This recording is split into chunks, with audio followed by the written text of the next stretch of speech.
I don't think I've ever hired an illegal in my life. And so I'm afraid, I'm looking forward to finding your facts on that, because that just doesn't... I'll tell you what the facts are. Rick, again... You had Rick, I'm speaking.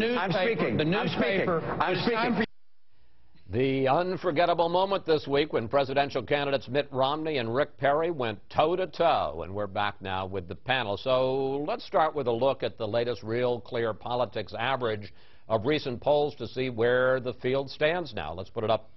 As you can see, Herman Cain and Mitt Romney far ahead of the field, followed by Rick Perry, a distant third, and the rest of the candidates in single digits. I guess there are several questions. You can take any of them you want, Kim. Can Cain stay on top? Can Perry bounce back? And can any of those other candidates break out? Well, I mean, I think it's quite remarkable that Cain has stayed where he has for more than 10 days, a couple of weeks, especially because he now is just getting hammered on all sides on these questions of his 999 plan, on foreign policy. Abortion became a big issue this week. I mean, it's hot in the sunlight, and he is right in the middle of the sun right now, so we'll see in the next couple of weeks. The big question here is Romney, especially now that you are having Perry come out with this flat tax plan this week. There's going to be a lot of enthusiasm about that and the talk in the base about livening this up in terms of economic policy. And and Romney is still someone that's a little bit timid on this, and he's, I think, going to have to pick up his game some if he wants to compete in this realm. Juan, your overview. Well, I think that the ads that were run by the campaigns this week were quite interesting in that you suddenly see that Romney really perceives Perry, despite what you saw on those poll numbers, Perry as his primary rival, the anti-Romney. He doesn't take Cain seriously. I think everybody, you know, in the Romney campaign expects that Cain will go away and it will be about his book tour and about his speaking fees. But they think that, in fact, Perry is about to be resurrected. He has money and he has a message and he's very strong and commanding in presence. And what you saw on the debate stage this week, I think, again, is evidence that Romney fears Perry. That's the alternative that they think could knock them off path, even though Romney has more money and it looks like he has a clear path to the nomination. Yeah, let's talk about Herman Cain. As Michelle Bachmann suggested in the interview, he had, I think you could fairly say, two big gaffes this week, Brett. First of all, he suggested to CNN that he would consider trading all of the prisoners at Guantanamo for a single U.S. hostage. This, of course, after the prisoner swap in Israel. And he also said that, you know, government shouldn't be telling families what to do on abortion. It's their choice. Now, he tried to walk both of them back, but how much damage has been done? I think serious damage has been done. I mean, the problem, for all of the disaffection with professional politicians that we see in this cycle and saw to some extent in the congressional election, in the end, particularly when you're running for president, it is not an advantage to be without long experience. And Herman Cain's lack of experience is what is leading to these stumbles and missteps and misstatements. The abortion blunder was kind of inexplicable. I mean, it doesn't walk it back when you say it ought to be the person's choice, but oh yeah, it's also illegal. I'm sorry, that doesn't help. So I think, I suspect that Herman Cain may have peaked and may begin to decline. And just on one other point, there's a lot of people that think that this moment in the debate where Romney and Perry got into it with each other was helpful to Perry. I couldn't disagree more. I think it was Perry took an unmistakable cheap shot at Romney on immigration.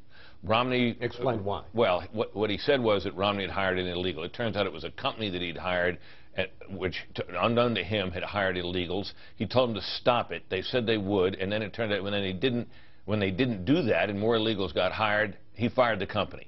Now that is something that no smart politician would try to make an issue of. Perry did, and then when he kept trying to interrupt Romney when Romney was explaining, that made Perry look bad too. So I think he made a double blunder on that, and I think he came out of it much the worse. Do you think Romney looked good when he said, "Well, I can't hire illegal immigrants. I might run for president"? I think that didn't look so good either. Well, that wasn't the most artful way of putting it, but his explanation, it seems to me, holds up.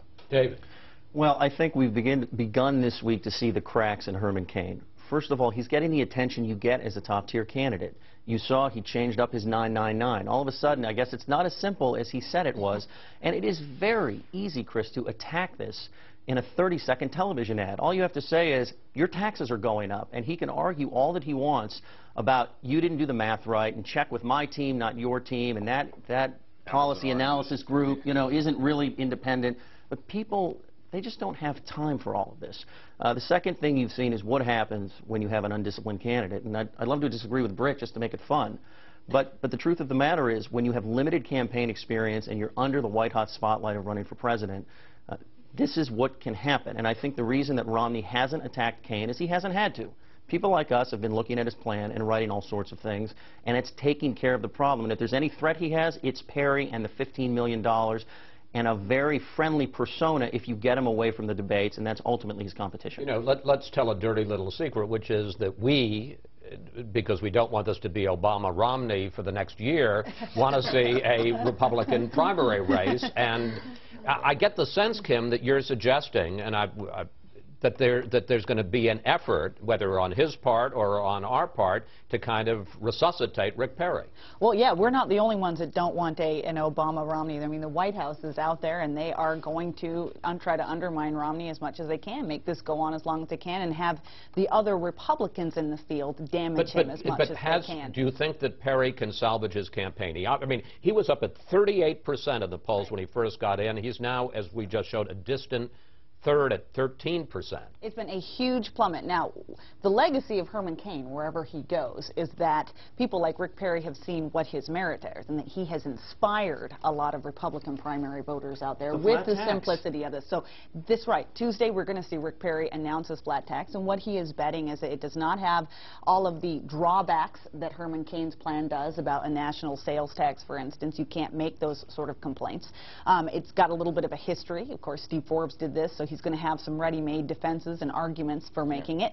And he's going to go out there and try to claw back some of that enthusiasm riding off the Herman Cain. Let me just say that the issue here, I think, for lots of Republicans is Mitt Romney a real conservative on all the flip-flops, and you hear them from Perry. But when it comes to Herman Cain, what's stunning is Herman Cain's not just leading in that real clear average. He's leading now in Iowa. He's leading around the country. It's just amazing. They think he's an authentic, genuine person and a real conservative. We'll see how the polls change after this week. Thank you, panel. See you next week. Don't forget to check out Panel Plus, where our group picks right up with a discussion on our website, foxnewssunday.com. We'll post the video before noon Eastern Time. Up next, we hear from you.